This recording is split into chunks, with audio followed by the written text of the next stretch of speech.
Hello guys, RoolNoss here. Welcome to my channel again. Thanks for being here guys. Hope you're doing well.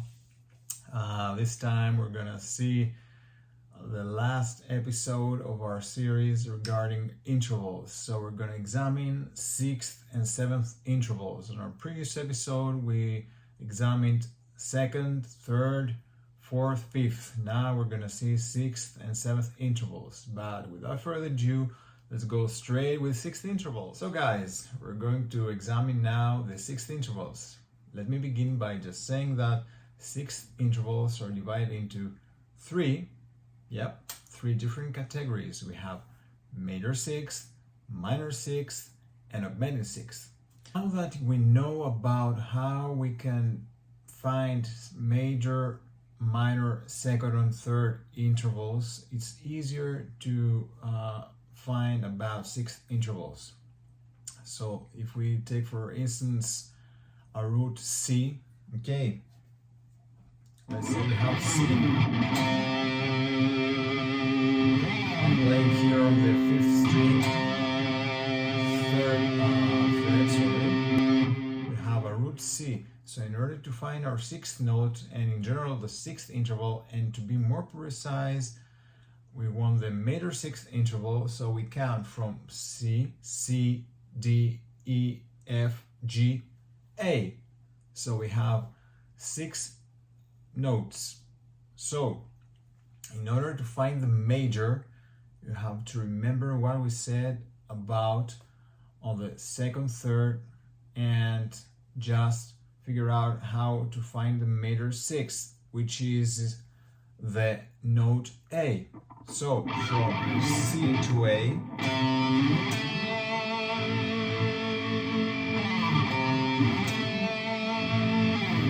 we have our major 6th. You know, the tip here is that in order to know if it's major, minor, or augmented 6th, you have to find the natural semitone. Right. So for this instance, we have C to A, our 6th interval. And why it is a major and not a minor or augmented? Because between the distance of C and A, we have one natural semitone. Let's go again. C, D, E, F, G, A. Did you notice which is the natural semitone? It's from E to F, C, D, E, F. So now we have one natural semitone. When we have one natural semitone within the range of from 1 to 6 interval, then we have a major 6th interval. All right, so let me play once more for you.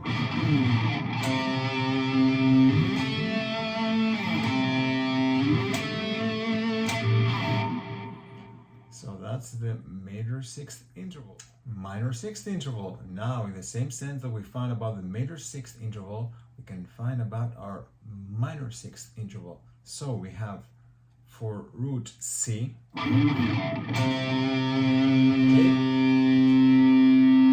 previously we said that our major 6th is with A. And again, in order to find our major 6th, we have to find and look for that natural semitone. And for this instance, from C to A, it's EF, which is a natural semitone. So in order to have a minor 6th, we need to reduce by one semitone. So in other words, it's a minor 6th interval is a natural semitone minus one semitone.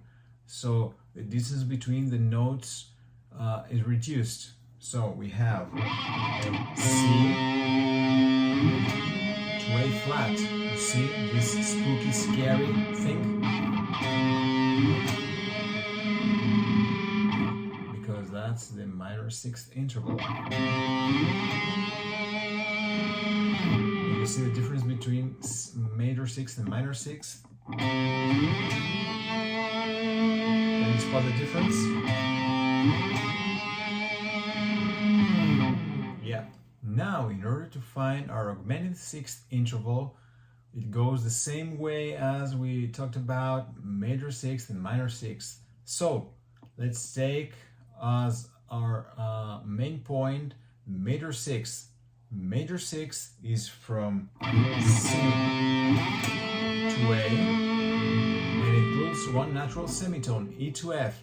Now, in order to make the distance between these two notes, our root and the sixth, bigger, okay, to extend this distance, we go one semitone further. So it's one natural semitone plus one semitone. For this instance, it's from C to A sharp.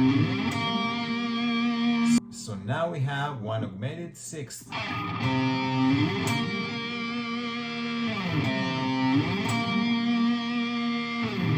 So now, guys, we're going to see about how to find the seventh intervals. Just let me say that seventh intervals are found the same way we're going for second and third. There are two categories of them, major and minor.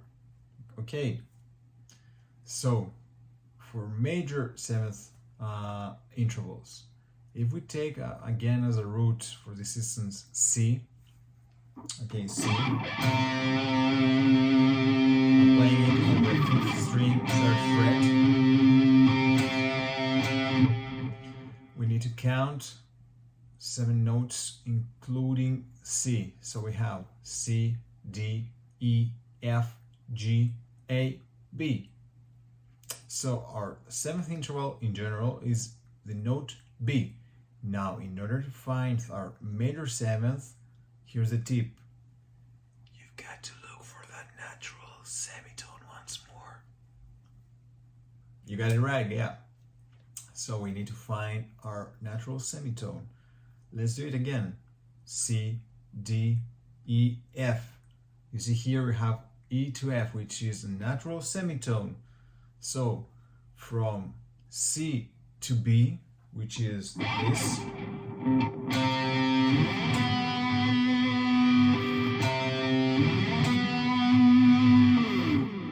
we have our seventh, major seventh interval. Once more.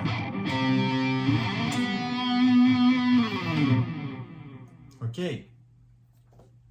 Pretty simple, I think. So now, for our minor seventh interval, we do it the same way as we did for the sixth. We know that our major seventh is from C to B. So in order to find our minor seventh, we have to find the smaller distance between our notes root C and B. So that means to reduce the distance. To do that, we have to reduce one semitone. So it's C to B flat, including, of course, once more the natural semitone. So we have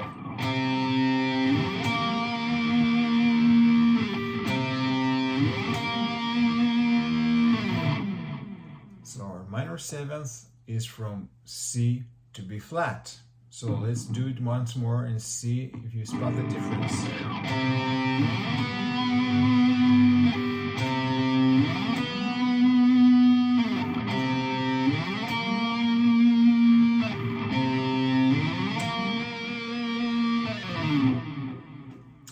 So that was also for minor seventh intervals. So guys, that was it for this episode. We examined sixth and seventh intervals. So let me do just a quick recap of what we examined today. So we have 6 intervals. There are 3 categories: major sixth, minor sixth, augmented sixth. In order to find the major sixth interval, we need to look for that natural semitone inside the distance between the root and the sixth note. So every time we have between the root note and the sixth note one natural semitone included, we have a major sixth. When we want to find the minor sixth, we want to find this natural semitone between the notes root and the sixth note, and also reduce the distance. So reduce by 1 semitone. So the minor 6 in general is the distance between the root and the 6th, including 1 natural semitone and reducing by 1 semitone. And to find the augmented 6th, we have to expand this distance between the root and the 6th. So we have 1 natural semitone plus 1 semitone. You got it right. Now, in order to find the 7th intervals, we have major 7th and minor 7th. In order to find the major 7th, you once more have to look for that natural semitone within the range of root and the 7th note. Then we have our major 7th. In order to find the minor 7th interval, you need to look once more for that natural semitone and then remove 1 semitone, because we have to make the distance smaller between the root and the 7th note. Okay, then you have your minor 7th interval. So guys, that was for me for today. RoolNoss here. I think we've come to an end with our theory intervals episodes. We have examined all intervals from second, third, fourth, fifth, and now 6th and 7th. So that was guide for me for today. Hope you liked it and find it useful and educative. And we're going to be here with more episodes regarding theory, guitars, gear, licks, scales, and everything else. So if you have any comments, if you like this video, of course, hit the like button, comment below, and see you next time. Bye guys. Peace.